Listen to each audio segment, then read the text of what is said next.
Hello दोस्तों। आज हम आप सभी को एमएस एक्सेल पर रिजल्ट कैसे बनाना है वो दिखाएंगे।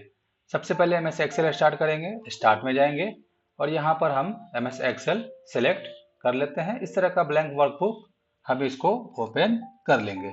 ओपन करने के बाद सबसे पहले इसको हम थोड़ा सा जूम कर लेते हैं ताकि आपको बेटर दिख सके।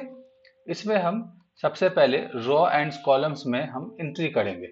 रो एंड कॉलम में सबसे पहले हमारा रोल नंबर होगा, तो हम यहाँ पर ROLL रोल नंबर लिखकर छोड़ देंगे।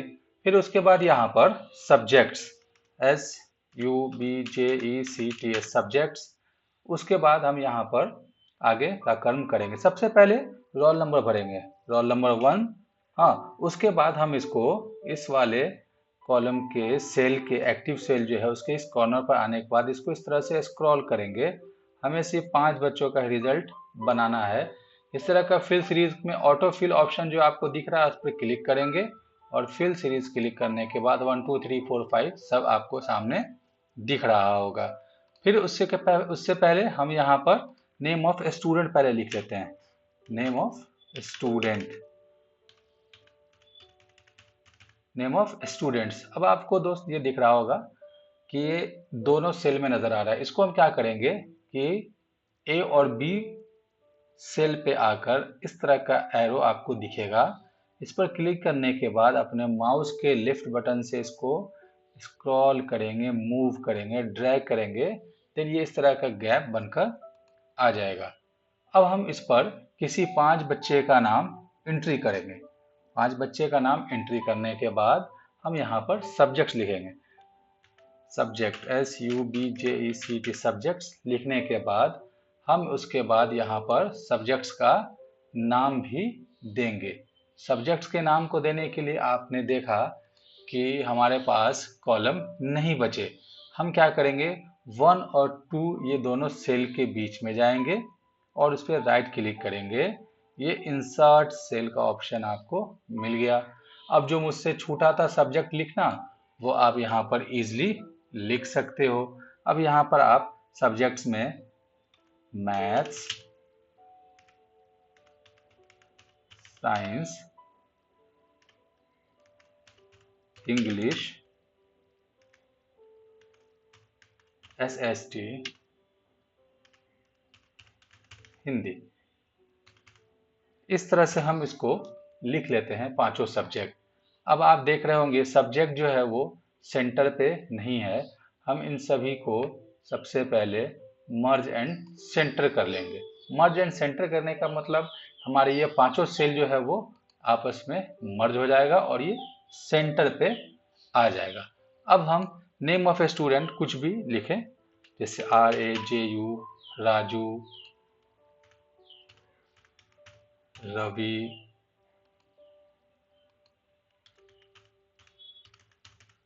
संतोष, अहमद, और कुछ भी अपने नाम है अपने हिसाब से ले सकते हैं। अब हम इसमें एंट्री करेंगे।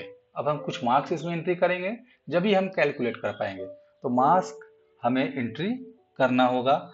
100 के ये 100 नंबर्स के जो भी रिपोर्ट कार्ड्स हैं जो हम लोग प्रिपेयर करेंगे। फॉर एग्जांपल मैंने इसको 80 मार्क्स दे दिया, मैथ्स में, साइंस में 90 दे दिया, इंग्लिश में 70 दे दिया, SST में 40 दे दिया और हिंदी में 50 दे दिया। इस तरह से हम सब बार कुछ ना कुछ नंबर जो है वो पुट करते चले जाएंगे। जब तक हम नंबर नहीं पुट करेंगे तब तक हम लोग कैलकुलेशंस प्रॉपरली नहीं कर पाएंगे। इसलिए हमें नंबर्स जो है सभी में पुट कर देने हैं। आप ध्यान देकर उस पर नंबर एंट्री जरूर करेंगे। सभी पर कुछ ना कुछ नंबर एंट्री होगी, जब ही जाकर हम उसके कैलकुलेशंस को प्रॉपर वे में निकाल सकते हैं। अदरवाइज अगर कहीं से कुछ छूट जाएगा तो हमारा कैलकुलेशंस वो भी छूट जाएगा। इसलिए हमें प्रॉपर वे में एंट्री कर लेनी है, तभी जाकर हम उस पर आगे बढ़ेंगे। देखिए हमने इतने टाइम में आपके सामने ये सारी एंट्रीज कर दी है। अब यहाँ पर पहले टोटल लिख देते हैं। टोटल मार्क्स कितने, उसके बाद इस कॉलम में परसेंटेज, मैंने शॉर्टकट में परसेंटेज का स्पेलिंग और ऐसा सिंबल देकर लिख दिया है। अब इसको इजी मेथड में, वेरी इजी मेथड, ताकि आपको ये कैलकुलेशंस करने में बहुत आसानी हो, बहुत इजी मेथड में हम इन सभी सेल को माउस से सेलेक्ट कर कर टोटल तक ले आएंगे। और यहाँ पर ऑटो सम का ऑप्शन आपको दिख रहा होगा। ऑटो सम जब हम इस पर क्लिक करेंगे तो आप देखेंगे यहाँ पर ये कैलकुलेट हो गया है। अब हमें सभी को वैसे इक्वली एकाएक ही 1 बाय 1 करने की ज़रूरत नहीं है। हम पहले जैसे सीरियल नंबर, रोल नंबर जैसे हम लोगों ने एक साथ सीरीज में लाया था, एज इट इज़ वहाँ पर भी वैसे ही करेंगे। इस एक्टिव सेल के ऊपर क्लिक करेंगे और इस तरह का प्लस का सिंबल नज़र आएगा। इस पर क्लिक करके ड्रैग करके नीचे की तरफ लाएंगे और ये देखिए आपका सारा कैलकुलेशंस कंप्लीट हो गया। अब इसको हम सबसे पहले, इसके बाद हम परसेंटेज पहले निकाल लेते हैं। परसेंटेज निकालने के लिए हमें फॉर्मूला ज़रूर याद रखना होगा। फॉर्मूला है इक्वल टू, यहाँ पर इक्वल टू डालेंगे, सम अंडर ब्रैकेट, शिफ्ट दबाकर 9 प्रेस करेंगे, आपका ये ब्रैकेट ओपन हो जाएगा। अब हमें देखना है कि हमारा टोटल नंबर कौन से कॉलम में है। तो हमारा टोटल नंबर दोस्तों H सेल में है और सीरियल नंबर जो उसका है वो 3 है। H का 3 देखिए, आप देख भी सकते हैं, ये ब्लू कलर से हाईलाइट हो चुका है। H3 मैंने टोटल डाला है और उसमें डिवाइड का सिंबल, इस तरह स्लैश जो होता है, डिवाइड का सिंबल यहाँ पे होता है, वो हम डाल देंगे। और सब्जेक्ट कितना है आप उसको काउंट कर लेंगे। यहाँ पर मैंने 5 सब्जेक्ट डाला है तो 5 से डिवाइड करेंगे और इंटर प्रेस कर देंगे। ये आपका परसेंटेज निकल कर आ गया है। अब इस पर ऐसे ही फिल द सीरीज करने का ऑप्शन लाएंगे और यहाँ पर देखिए, आप यहाँ पर देख सकते हैं कि परसेंटेज निकल कर सामने आ गया है। अब इसको हम लोग एक प्रॉपर वे में कर लेते हैं अरेंज, और सभी पर एक लाइनिंग, एक लाइन जो है रो एंड कॉलम, एक बॉर्डर लाइन, सभी हम हाईलाइट कर लेते हैं। देखते हैं, सबसे पहले इसको सेलेक्ट करने के बाद इन सभी को सेलेक्ट कर लेंगे और यहाँ पर हम आएंगे अलाइनमेंट ऑप्शन में। अलाइनमेंट ऑप्शन में आपको 3 ऑप्शन देखने के लिए मिलेगा। एक है अलाइनमेंट लेफ्ट, एक है सेंटर और एक है राइट। हमें सेंटर पे कर लेना है। सेंटर पे करने पर हमारा ये जो डेटा है वो प्रॉपर वे में नज़र आ रहा है। अब हम इसको सेलेक्ट कर लेने के बाद फिर से एक बार और सेलेक्ट करेंगे और उसके बाद हम इस ऑप्शन देखिए, जहाँ पर हमारा फॉन्ट का साइज चेंज करना है, उसी के जस्ट नीचे बॉर्डर का ऑप्शन दिख रहा होगा। बॉर्डर पे हम क्या करेंगे, ऑल बॉर्डर पे सिलेक्ट कर लेंगे।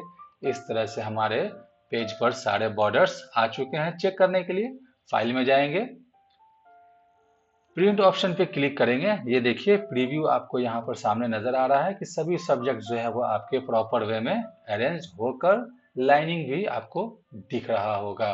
दोस्तों, तो इस तरह से हम लोगों ने सीखा कि हम लोगों ने आप एक्सेल की मदद से कैलकुलेशंस कैसे सीखना है, कैसे करना है, वो हम लोगों ने यहाँ पर देखा और किया भी। वैसे एक्सेल पे नॉर्मली कैलकुलेशंस परसेंटेज हम इस तरह से ही निकालते हैं। फॉर्मूला थोड़ा सा इजी याद होना चाहिए, इज इक्वल टू सम, उसके बाद ब्रैकेट ओपन, जो भी सेल को आपको डिवाइड करना है उस सेल को उस सेल को वहां पर मेंशन करेंगे और किन से कौन से रो पे है वो हम जाकर वहां पर लिखेंगे और डिवाइड का साइन देकर एंटर प्रेस करेंगे। इस तरह से आपका ये बनकर तैयार हो गया। अब इसमें चाहे तो हम सेलेक्ट करने के बाद कलर भी ऐड कर सकते हैं। कलर इस तरह से हम यहाँ पर हल्का जैसा हो ज़रूरत, अगर आप पर्टिकुलर एक सेल में भी डालना चाह रहे हो तो एक सेल, 2 सेल जो भी हो वो आप सेलेक्ट कर लो, उसको अपने हिसाब से कलर यहाँ पर डाल लो। वो आपके यूज के अकॉर्डिंग, आपके सिलेक्शन के अकॉर्डिंग आप इसको अपने हिसाब से कलरफुल बना सकते हैं। जैसा आपका चॉइस वैसा आप कलर यहाँ पर सिलेक्ट कर लेंगे। इस तरीके से ये थोड़ा सा डेकोरेटिव वे में नज़र आएगा और हम इस तरह से इसको कलर भी चेंज और फिल कर सकते हैं। ये आप अपने हिसाब से कर लेंगे। तो आपको मैंने बताया कि एक्सेल पर रिजल्ट, कैसे बनाना है, उसको अट्रैक्टिव कैसे बनाना है, उस पर कैलकुलेशंस कैसे करना है, ये आपको मैंने दिखाया। अब आप लोग उम्मीद करते हैं कि इसको देखकर आपको समझ में आ जाएगा कि हम MS एक्सेल पर कैसे कैलकुलेशंस करते हैं। बहुत इजी है, मैंने आपको दिखाया। अब आप इसको देखेंगे और समझेंगे। Thank you.